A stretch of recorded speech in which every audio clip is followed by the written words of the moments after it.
Assalamualaikum warahmatullahi wabarakatuh. Perkenalkan, nama saya Nahari Dudo Firman Nasution dengan NIM 2410911210016 dengan nomor absen 40 dan dosen pengampu Dr. Oski Liandri MKes. Pada kesempatan kali ini saya akan menjelaskan tentang anatomi kardiorespirasi dan anatomi klinisnya. Pertama ada anatomi dinding toraks yang terbagi atas jadi kutis, fascia subcutaneus, musculus intercostalis, dan fascia endothoracica. Kemudian ada pleura. Kutis atau kulit terbagi menjadi dua, yakni epidermis dan dermis. Epidermis adalah lapisan terluar kulit yang tipis dan avaskular, artinya tidak memiliki pembuluh darah. Kemudian ada dermis yang lebih tebal, terdiri dari jaringan ikat padat yang mengandung pembuluh darah, saraf, dan kelenjar seperti kelenjar keringat. Kemudian ada fascia subcutaneus yang terdiri dari jaringan lemak dan jaringan ikat longgar. Ia mengandung pembuluh darah superficial, saraf kutaneus, dan dia juga menyediakan insulasi dan merupakan tempat cadangan energi. Kemudian ada musculus intercostalis yang terbagi menjadi tiga, yakni musculus intercostalis externus yang berfungsi dalam inspirasi atau mengambil napas, dan musculus intercostalis internus yang berfungsi dalam ekspirasi atau menghela napas, dan terakhir adalah musculus intercostalis intimus yang fungsinya mirip dengan musculus intercostalis internus. Kemudian fascia endothoracica merupakan lapisan tipis jaringan ikat yang memisahkan otot dari pleura parietalis. Ia melapisi bagian dalam rongga toraks. Kemudian pleura parietalis ini merupakan lapisan luar dari pleura. Ia melapisi juga dinding dalam rongga dada dan terdiri dari beberapa bagian: pleura costalis, diaphragmatica, mediastinalis, dan pleura cuba atau pleura cupula. Kemudian ada pleura visceralis yang merupakan lapisan yang terletak pada permukaan paru-paru secara langsung. Ia tidak bisa bedakan kecuali secara mikroskopis. Kemudian ada tulang iga atau tulang kostal. Ada tulang rusuk atau tulang kostal. Tulang rusuk terbagi menjadi tiga, yakni tulang rusuk sejati, tulang rusuk palsu, dan tulang rusuk melayang. Tulang rusuk sejati atau vertebrosternal ribs dia terdiri atas pasangan kosta 1 hingga pasangan kosta 7. Ia menyambung langsung ke sternum melalui cartilago costalis yang merupakan tulang rawan. Dia paling stabil dan berfungsi sebagai penyangga utama dinding dada bagian atas. Kemudian ada vertebrochondral ribs atau tulang rusuk palsu. Dia adalah tulang rusuk atau tulang kosta 8 hingga pasangan kosta 10. Ia tidak menyambung langsung ke sternum, tetapi cartilago costalisnya menyatu dengan cartilago di atasnya, yakni pasangan kosta 7, sebelum menyambung ke sternum. Kemudian tulang rusuk melayang atau vertebral atau floating ribs merupakan tulang kosta pasangan 11 dan 12 yang tidak terhubung dengan sternum sama sekali. Ujung anteriornya bebas dan hanya melekat pada tulang belakang atau vertebra thoracalis. Berikutnya adalah garis imaginer toraks yang memiliki signifikan dalam anatomi klinis. Garis imaginer ini bisa digunakan sebagai referensi dalam pemeriksaan klinis seperti inspeksi dan palpasi. Pertama ada linea midsternalis atau garis midsternum. Ini merupakan garis vertikal yang melewati tengah sternum. Ia juga dikenal sebagai garis median anterior tubuh. Kemudian ada linea sternalis atau garis sternum. Ini merupakan garis vertikal yang berada di tepi lateral sternum, baik di kanan maupun di kiri. Ia digunakan sebagai acuan dalam pemeriksaan jantung dan paru-paru. Kemudian ada linea midclavicularis atau garis midclavicula. Garis vertikal yang ditarik dari titik tengah tulang clavikula ini penting dalam menilai posisi jantung, paru-paru, dan pemeriksaan abdomen lainnya. Kemudian ada linea parasternalis atau garis parasternum. Ini merupakan garis vertikal yang berada di antara linea sternalis dan linea midclavicularis. Ini digunakan untuk memperjelas posisi organ intertorakal dalam auskultasi. Kemudian ada linea axillaris anterior atau garis axillaris anterior. Ini merupakan garis vertikal yang ditarik dari lipatan depan ketiak. Ya, ketiak itu merupakan aksila ke bawah dan sering digunakan dalam prosedur toraks seperti pemasangan selang dada atau torakostomi. Kemudian ada linea axillaris media atau garis aksilaris tengah yang merupakan garis vertikal yang melewati tengah ketiak dan sejajar dengan badan dalam posisi anatomi netral. Ini merupakan garis yang penting dalam pengukuran lingkar dada atau pemasangan drain dada. Kemudian ada linea axillaris posterior atau garis axillaris posterior. Merupakan garis vertikal yang ditarik dari lipatan belakang ketiak dan digunakan dalam pemeriksaan bagian belakang paru-paru atau otot-otot punggung. Berikutnya ini merupakan anatomi kardiorespirasi untuk bagian traktus respiratorius superior. Kita lihat di sini ada namanya kavitas nasi atau rongga hidung yang merupakan tempat pertama masuknya udara dan berfungsi untuk menyaring partikel debu yang dilakukan oleh rambut dan muskus. Ia juga bisa menghangatkan dan melembabkan udara. Ia dibatasi oleh septum nasi. Kemudian ada sinus paranasales atau rongga sinus. Ini merupakan rongga udara di dalam tulang-tulang wajah yang berada di maksila, frontal, ethmoid, dan sphenoid. Ia membantu meringankan beban tengkorak dan berperan dalam resonansi suara dan produksi lendir. Kemudian kita turun sedikit ke bawah, sedikit masuk adalah nasofaring. Merupakan bagian atas faring yang terhubung dengan rongga hidung, terletak di belakang langit-langit mulut. Ia mengandung tonsilla pharyngae dan muara tuba eustachius yang menghubungkan ke telinga tengah. Kemudian ada orofaring yang berada di bagian tengah faring yang terletak di belakang rongga mulut. Ia dilewati oleh udara dan makanan. Di orofaring terdapat tonsilla palatina dan tonsilla lingualis. Kemudian di laryngofaring yang berada di bagian bawah faring mengarah ke laring dan esofagus yang menjadi tempat persimpangan antara jalur udara ke trakea dan makanan ke esofagus. Kemudian ada laring sendiri yang merupakan bagian transisi antara saluran napas atas dan bawah dan terdapat di laring disebut adalah pita suara dan berfungsi dalam fonasi serta pelindungan jalan napas saat menelan oleh epiglotis. Nah, kemudian ada bagian traktus respiratorius inferior. Di traktus respiratorius inferior ini terdapat trakea yang merupakan tabung berdiameter kurang lebih 2,5 cm dengan panjang 10 hingga 12 cm. Ia terdiri dari cincin tulang rawan terbentuk dari kartilago berbentuk C yang mencegah kolaps saat bernapas. Ia mengalirkan udara dari laring ke bronkus. Kemudian ada bronkus. Bronkus sendiri ini terbagi menjadi beberapa bagian. Ada bronkus principalis, bronkus utama yang terbagi menjadi kanan dan kiri, yang merupakan cabang trakea yang masuk ke masing-masing paru. Kemudian ada bronkus sekunder yang masuk ke tiap lobus paru, 3 di kanan dan 2 di kiri. Kemudian ada bronkus tersier atau bronkus segmentalis yang masuk ke segmen-segmen paru.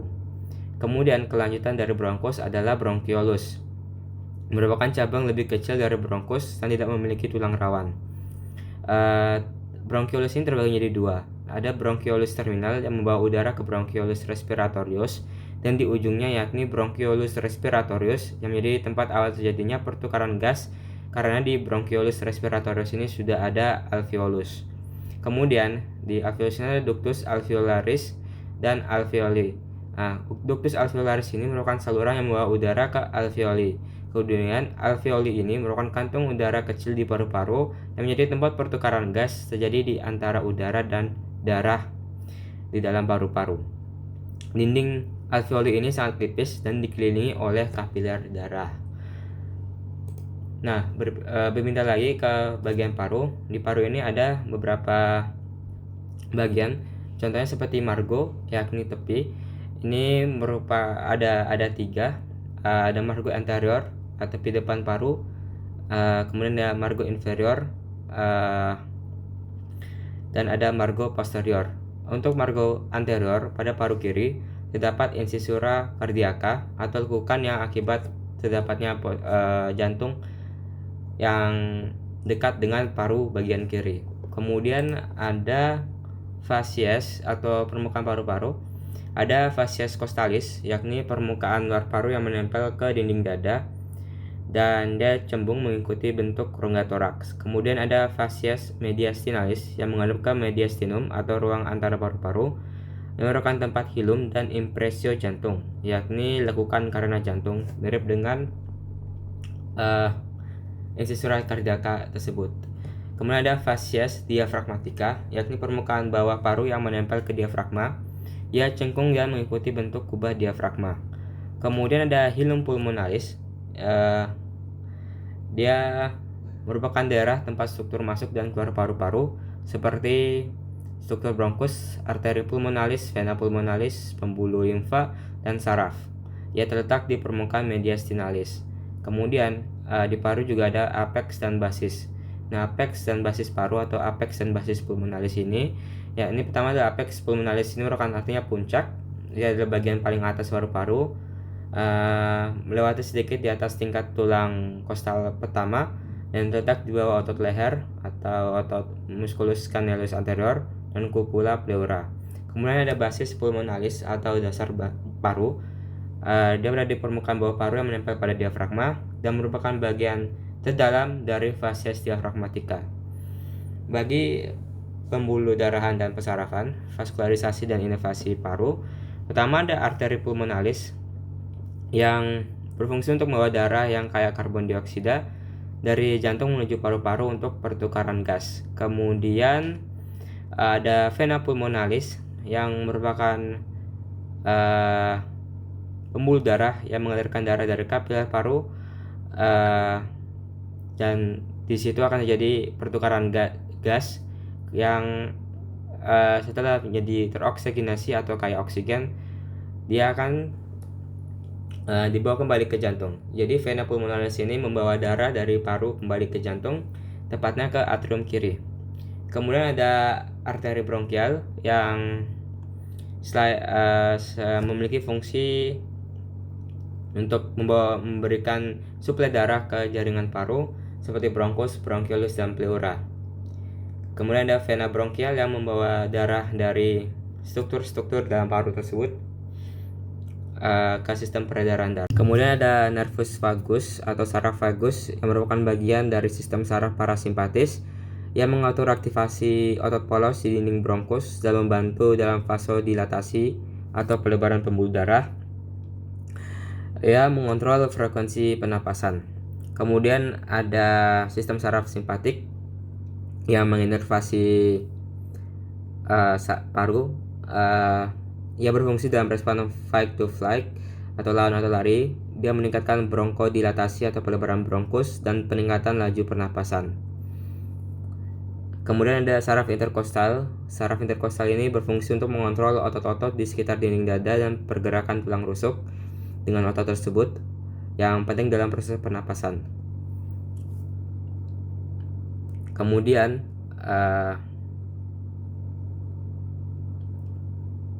ada efusi pleura yang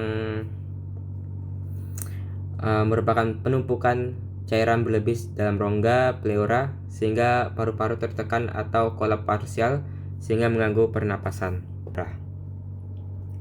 Nah, anatomi klinisnya dalam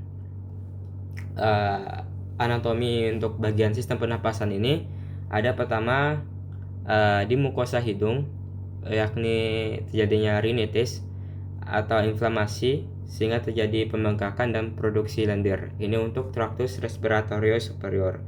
Kemudian ada sinusitis yang memengaruhi sinus paranasal. Dia biasa disebabkan oleh virus, bakteri, atau alergi. Dan yang terlibat dalam sinusitis ini biasanya adalah sinus maxillaris, frontal, dan ethmoid yang akan mengalami inflamasi dan menghambat drainase lendir. Contohnya rasa sakit yang bisa disebabkan oleh sinusitis ini apabila sedang sujud akan terasa rasa sakit di wajah. Kemudian ada faringitis yang memengaruhi faring. Dia biasa terjadi kemerahan dan edema mukosa. Ini biasa disebabkan oleh virus, tetapi kalau bakteri ada juga seperti Streptococcus pyogenes. Kemudian ada laringitis yang memengaruhi laring, yang melibatkan laring. Ia akan menyebabkan gangguan vibrasi normal pada pita suara. Kemudian untuk traktus respiratorius inferior itu biasa ada trakitis atau infeksi virus atau bakteri yang memengaruhi trakea, bisa menyebabkan inflamasi dan penebalan mukosa dan produksi lendir. Kemudian ada bronkitis yang melibatkan bronkus principalis dan sekunder yang menyebabkan inflamasi dan hiperskresi mukus yang menyebabkan penyempitan pada lumen. Kemudian ada bronkiolitis yang biasa terjadi pada bayi dan anak kecil, biasa disebabkan oleh respiratory syncytial virus atau RSV, yang ini tentu melibatkan bronchiolus, termasuk bronchiolus terminal dan respiratorius, yang menyebabkan obstruksi akibat obstruksi ini akan terjadi akibat virus itu yang mengakibatkan edema dan debris sel. Kemudian ada pneumonia yang melibatkan alveolus, biasa disebabkan oleh bakteri Streptococcus pneumoniae. Ya biasa gejalanya adalah demam tinggi, batuk dan nyeri dada. Alveoli atau alveolus yang terinfeksi oleh bakteri seperti Streptococcus pneumoniae ini biasanya akan terisi cairan yang akan mengganggu divisi oksigen. Kepada anatomi sistem kardiovaskular atau anatomi sistem jantung dan peredaran darah ini, pertama kita bisa lihat adalah ini merupakan anatomi umum bagi jantung. Jadi di jantung seperti diketahui ada 4 ruang utama, yakni atrium kanan, atrium dextrum, kemudian ventricle kanan atau ventriculus dexter, terus atrium kiri, atrium sinistrum, dan ventricle kiri atau ventriculus sinister. Nah, atrium kanan ini menerima darah deoksigenasi atau darah yang tidak kaya akan oksigen, dia kaya akan karbon dioksida. Ya, dia menerima darah dari arteri vena cava superior, vena cava inferior, dan sinus coronarius, yakni darah dari otot jantung sendiri. Ia akan mengalirkan darah ke ventricle kanan melalui katup tricuspid. Nah, dari katup tricuspid ini akan masuk ke ventricle kanan atau ventriculus dexter. Ia tentu menerima darah dari atrium kanan. Dia kemudian akan memompa darah ke paru-paru melalui truncus pulmonalis dan arteri pulmonalis. Kemudian setelah itu darah akan melewati katup pulmonal atau valvula semilunaris pulmonalis. Ia akan dari paru-paru itu dia akan kembali ke jantung melalui atrium kiri. Ia menerima darah yang sudah dari paru-paru itu telah kaya akan oksigen atau teroksigenasi, dan dia akan mengalirkan darah ke ventricle kiri atau mengalirkan darah ke ventricle kiri melalui katup biskupit atau katup mitral. Kemudian di ventricle kiri dia akan memompa darah ke seluruh tubuh melalui aorta, melalui katup aorta atau semilunaris aortae. Nah, sudah disinggung sebelumnya, di setiap 4 ruang utama jantung itu ada katup yang membuka tutup melalui kelistrikan tekanan jantung, tapi itu merupakan pembahasan fisiologi. Jadi pertama ada katup atrioventrikular yang terdiri atas katup tricuspid atau valvula tricuspidalis. Ini merupakan katup di antara atrium kanan dan ventricle kanan. Dia memiliki 3 kuspid, 3 daun katup, bisa dilihat di sini. Dia terbagi jadi 3. Kemudian ada katup biskupit atau katup mitral, ada juga dikenal sebagai valvula biscupidalis. Dia terletak di antara atrium kiri dan ventricle kiri. Dia memiliki 2 kuspid, ada 2 daun katup. Kedua katup atrioventrikular ini terhubung ke chordae tendinae dan otot papillaris musculus papillaris yang mencegah prolaps katup saat kontraksi ventrikel. Kemudian tentu saja ada katup semilunaris. Ia letak di antara ventrikel dan pembuluh arteri besar. Pertama ada katup pulmonal atau valvula semilunaris pulmonalis, yang merupakan katup yang di antara ventrikel kanan dan truncus pulmonalis. Dia memiliki 3 daun berbentuk bulan sabit sehingga namanya semilunaris. atau bulan sabit. Kemudian ada katup aorta atau valvula semilunaris aortae. Dia di antara ventrikel kiri dan aorta. Dia juga memiliki tiga daun katup semilunar. Nah, telah disinggung sebelumnya, pembuluh darah utama di jantung ini ada vena cava superior yang membawa darah deoksigenasi yang tidak kaya akan oksigen dari bagian atas tubuh, termasuk kepala, leher, lengan, dan dada ke atrium kanan. Kemudian ada vena cava inferior yang melakukan hal yang sama, tetapi dia dari bagian bawah tubuh seperti abdomen, tungkai, dan pelvis ke atrium kanan juga. Kemudian ada sinus coronarius, yakni pembuluh darah vena besar yang mengumpulkan darah dari pembuluh darah koroner. Maksudnya adalah sirkulasi jantung itu sendiri, dan dia bermuara ke atrium kanan juga seperti vena cava superior dan vena cava inferior.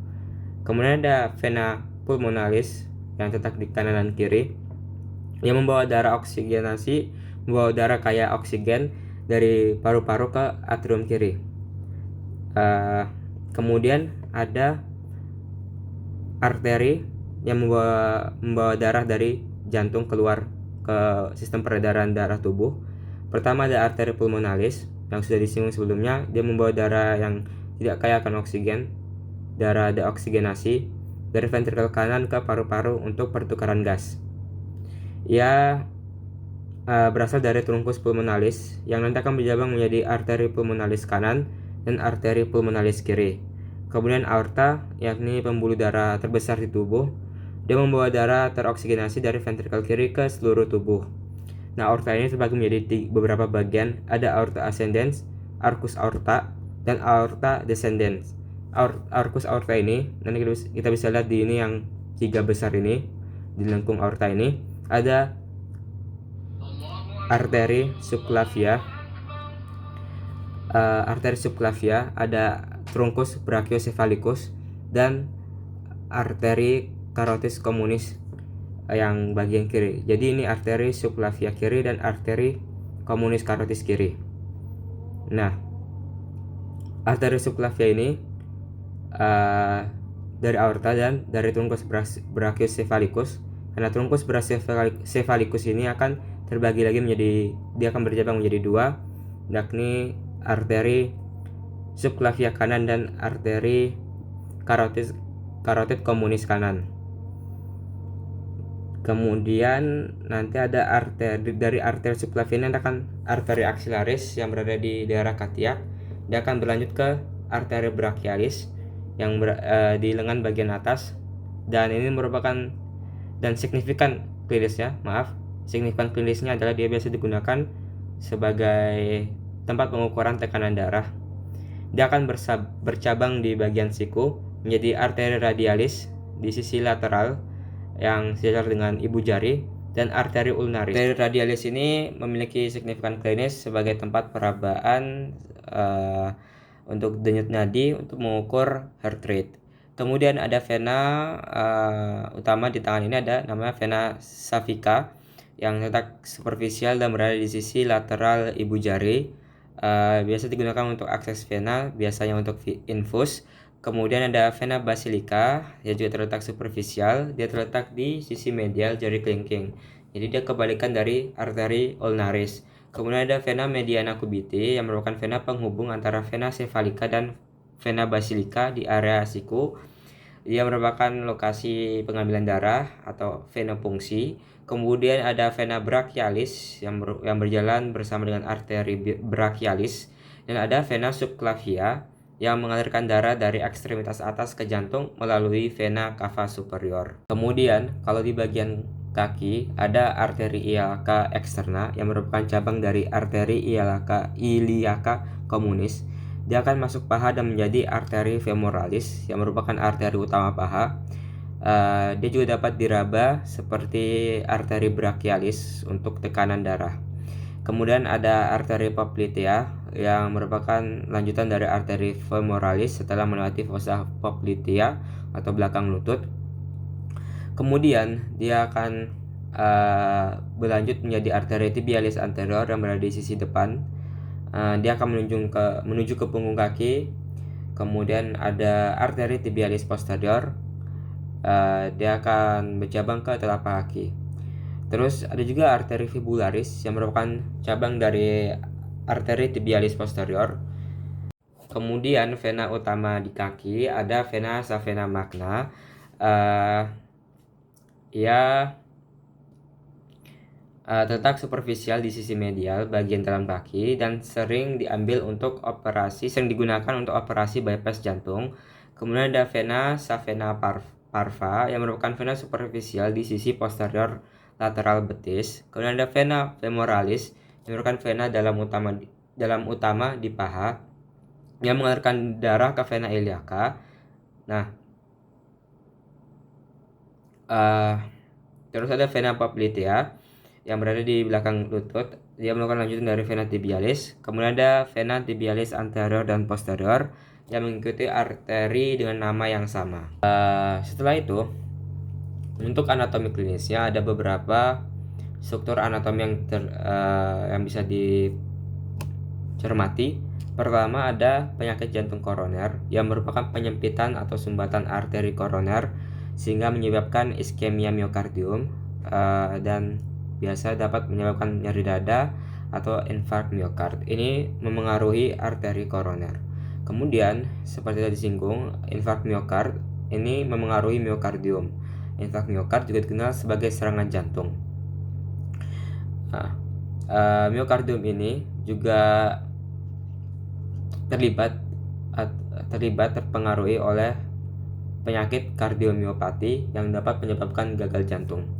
Kemudian ada regurgitasi atau stenosis katup. Ini bisa terjadi pada katup-katup di jantung. Regurgitasi itu adalah kebocoran, sementara itu stenosis adalah penyempitan yang biasa menyebabkan gangguan aliran darah dan beban jantung meningkat. Yang dimaksud beban jantung adalah afterload dan preload di jantung. Kemudian masih termasuk stenosis, ada stenosis aorta atau juga dikenal sebagai insufisiensi aorta yang merupakan gangguan katup pada aorta yang menyebabkan tekanan ventricle meningkat dan menimbulkan gejala seperti sinkop dan nyeri dada. Kemudian ada endokarditis infektif yang melibatkan endokardium, yang merupakan infeksi bakteri atau fungi pada katup jantung atau lapisan endokard, dan biasa disertai demam dan emboli. Kemudian ada efusi perikardial atau perikarditis, merupakan peradangan atau penumpukan cairan dalam rongga perikardial yang menyebabkan kompresi jantung dan penurunan cardiac output atau output jantung. Kemudian ada aritmia yang merupakan gangguan impuls listrik yang dapat menyebabkan denyut jantung tak normal seperti brakikardi, takikardi, atau fibrilasi atrium. Ini yang memengaruhi nodus SA, nodus AV, dan berkas His serta serat Purkinje. Kemudian ada fibrilasi atrium yang disinggung tadi. Ini merupakan kondisi saat kontraksi atrium tidak terkoordinasi. Dia dapat meningkatkan risiko stroke akibat bekuan darah. Kemudian ada gagal jantung sendiri yang biasa melibatkan ventricle. Ini adalah gangguan yang disebabkan karena ventricle tidak mampu memompa darah secara efektif, sehingga menyebabkan sesak, edema perifer, dan kelelahan, dan tentunya berujung dengan kegagalan jantung sendiri. Terima kasih atas kesempatannya. Wassalamualaikum warahmatullahi wabarakatuh.